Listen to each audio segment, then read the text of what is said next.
ఈ వీడియోలో ప్రదీప్ మాచిరాజు నటించిన అక్కడ అమ్మాయి ఎక్కడ అబ్బాయి మూవీ రివ్యూ అయితే తెలుసుకుందాం. దాన్ని నైటే చూడడం జరిగింది భయ్య.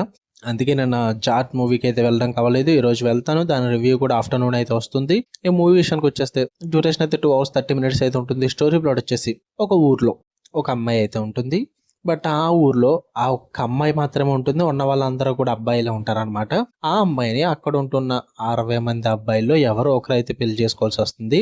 బయట వాళ్ళు అయితే నాట్ అలౌడ్ అనమాట. అదే టైంలో హీరో ఆ ఊరికి ఇంజనీరింగ్ పని మీద అయితే రావడం జరుగుద్ది. దాని తర్వాత ఏం జరిగింది, మరి హీరోయిన్ వాళ్ళ ఎవరిని పెళ్లి చేసుకుంది, మరి హీరో ఏం చేశాడు, వీటన్నిటి చుట్టూరా నడిచే స్టోరీ అక్కడ అమ్మాయి ఎక్కడ అబ్బాయి. నేనే స్టోరీ మొత్తం చెప్పలేదు. వాళ్ళు ట్రైలర్లో ఏం చూపించారో నేను అదే చెప్పాను. అంతకు మించి ఏం స్పాయిలర్లు ఏమి ఇవ్వలేదు భయ్య.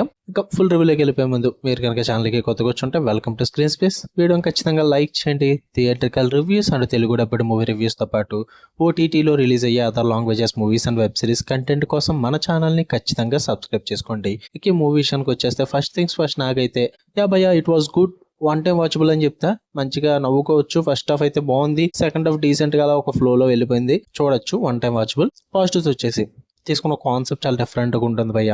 అంటే రొటీన్ కాన్సెప్ట్ అయితే ఏం కాదు. కాన్సెప్ట్ని చాలా డిఫరెంట్గా తీసుకున్నారు. అంటే డిఫరెంట్గా కూడా ప్రెజెంట్ చేశారు. చాలా బాగా వర్కౌట్ అయింది కాన్సెప్ట్ వైజ్ అయితే నాకు. అండ్ ఫస్ట్ హాఫ్ మ్యాన్, నాకు బిగ్గెస్ట్ ప్లస్ పాయింట్ అంటే ఫస్ట్ హాఫ్ అనే చెప్తా. Through out the first half comedy చాలా బాగా వర్కౌట్ అవుతుంది. ఇంటర్వెల్ బ్యాంక్ బాగుంటుంది. ఫస్ట్ హాఫ్ అంతా కూడా వాళ్ళు ట్రై చేసిన హ్యూమర్ అంతా కూడా చాలా క్లీన్గా ఉంటుంది భయ్య. నీట్గా ఎటువంటి వల్గర్ అంటే క్రింజ్ ఈ టైప్ కామెడీ లేకుండా చాలా నీట్ కామెడీ ప్రెజెంట్ చేస్తారు. ఎక్స్ప్రెషన్స్ ద్వారా నవ్విస్తారు. చాలా బాగా వర్కౌట్ అవుద్ది. గెటప్ సీన్ గారు కానీ అండ్ ఎడిటర్ పవన్ కళ్యాణ్ గారు కానీ, అదే భయ్య మన అతుల్ అండ్ ప్రదీప్ గారు కానీ, ఇలా ప్రతి ఒక్కరు కూడా చాలా బాగా హ్యూమన్ జనరేట్ చేశారని చెప్పాలి. Through out the first half మీరైతే ఎంజాయ్ చేస్తారు చాలా బాగా. ఇక సెకండ్ హాఫ్ కూడా పర్లేదు, బాగానే ఉంటుంది. హ్యూమర్ కూడా బాగానే వర్కౌట్ అవుతుంది. అక్కడక్కడ ఫ్యూ ఎమోషనల్ సీన్స్ అయితే ట్రై చేస్తారు. పర్లేదు, లిటిల్ బిట్ వర్కౌట్ అవుతాయి. పర్ఫార్మెన్సెస్ అయితే చాలా బాగుంటాయి. ఎవరు కూడా తక్కువ ఏమనిపించలేదు నాకు. చాలా బాగా చేశారు. ఈవెన్ ఫస్ట్ మూవీ అయిన దీపికా పిల్లి గారు కూడా చాలా బాగా చేశారు. నాకైతే పర్ఫార్మెన్స్ పేరు పెట్టడానికి లేదు. టెక్నికల్ పరంగా కానీ విజువల్స్ పరంగా కానీ చాలా బాగుంది. సాంగ్స్ కూడా చాలా బాగున్నాయి భయ్య. ఎక్కడ వర్కౌట్ అవ్వలేదని అయితే అనిపించలేదు. సాంగ్స్ వినడానికి అయితే చాలా బాగున్నాయి. మ్యూజిక్ పరంగా కూడా ఓకే, మూవీ వర్కౌట్ అయ్యింది. నెగిటివ్స్ విషయానికి వచ్చేస్తే second half of the movie, మొత్తం సెకండ్ హాఫ్ అంతా బాగాలేదని చెప్పను నేను. ఫస్ట్ హాఫ్ లో ఉన్నంత ఎనర్జీ సెకండ్ హాఫ్ లో అయితే ఉండదు. లెట్ డౌన్ అయిపోయింది. అంటే ఆ డ్రామాని ఓవర్ స్ట్రెచ్ చేసేస్తారు. ఆ టైం ఏదైతే ఉందో డ్యూరేషన్ ఆ సెకండ్ హాఫ్ ని ఫిల్ చేయడానికి ఆ ఫిల్లర్స్ తప్ప అంతకు మించి ఏం లేదు. అంటే ఆ గ్యాప్స్ ఫిల్ చేశారు అంతే. స్టోరీ అయితే అక్కడి నుంచి ఏం కదలదు, అక్కడే ఉంటుంది. ఎక్కడైతే సెకండ్ హాఫ్ వెళ్తుందో అక్కడే స్టోరీ మొత్తం రన్ అవుతూ ఉంటుంది. ఎంత తీసినా సరే అక్కడే కదలకుండా ఉంటుంది భయ్య. అంత ఫిల్లర్స్ పెట్టుకున్నారు సెకండ్ హాఫ్ లో, అంత వర్కౌట్ అవ్వలేదు. ఆ డ్రామా అంతా కూడా ఓవర్ స్ట్రెచ్ చేశారు అనిపించింది. అండ్ ఎమోషనల్ సీన్స్ పెట్టుకున్నారు కూడా అంతగా కనెక్ట్ అవ్వలేకపోయాం. క్యారెక్టర్స్ కి కనెక్ట్ అవ్వకపోవడం వల్ల ఎమోషనల్ సీన్స్ కూడా అంతగా కనెక్ట్ అవ్వలేకపోయాం కూడా.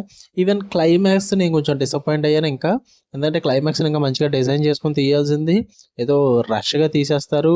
చాలా స్పీడ్ గా అయిపోతుంటుంది ఆ క్లైమాక్స్ అనేది. ఏదో ముగించాలన్నట్టు ముగించారు తప్ప అంత నీట్ గా అయితే తీయలేదన్న ఫీల్ అయితే వచ్చింది నాకు. అంత వర్కౌట్ అవ్వలేదు. ఈ ఒక్క సెకండ్ హాఫ్ లో జరిగిన కొన్ని మిస్టేక్స్ తప్ప ఉన్న మూవీ అంతా మాత్రం పర్లేదు భయ్య. 1 time వాచబుల్ అని చెప్తే మంచిగా ఎంజాయ్ చేయొచ్చు. A good first half and decent second half, అంతే. 1 time వాచబుల్. చూద్దాం అనుకుంటే మీ దగ్గర అమౌంట్ ఉంటే టైం ఉంటే థియేటర్కి వెళ్ళండి, చూడండి. మీ ఇష్టం, మీ ఓపిక. నాకైతే 1 time వాచబుల్ అనిపించింది. ఇంకా జాట్ మూవీ రివ్యూ కూడా ఆఫ్టర్నూన్ అయితే వస్తుంది. ఒకవేళ నిన్న Jack movie and good bad ugly movie reviews కనుక మీరు మిస్ అయ్యి ఉంటే పైన కార్డ్స్లో ప్లే చేస్తాను అండ్ కింద డిస్క్రిప్షన్లో కూడా ఉంటాయి. ఒకసారి విజిట్ చేసి చెక్ చేయండి. ఈ వీడియో నచ్చితే లైక్ చేయండి, షేర్ చేయండి, కామెంట్ చేయండి అండ్ ఛానల్ని ఖచ్చితంగా సబ్స్క్రైబ్ చేసుకుని బెల్ ఐకాన్ ఆన్లో పెట్టుకోండి. అప్పుడే నేను పెట్టే డైలీ కంటెంట్ అయితే మీరు మిస్ అవ్వకుండా ఉంటారు. Love you all, by.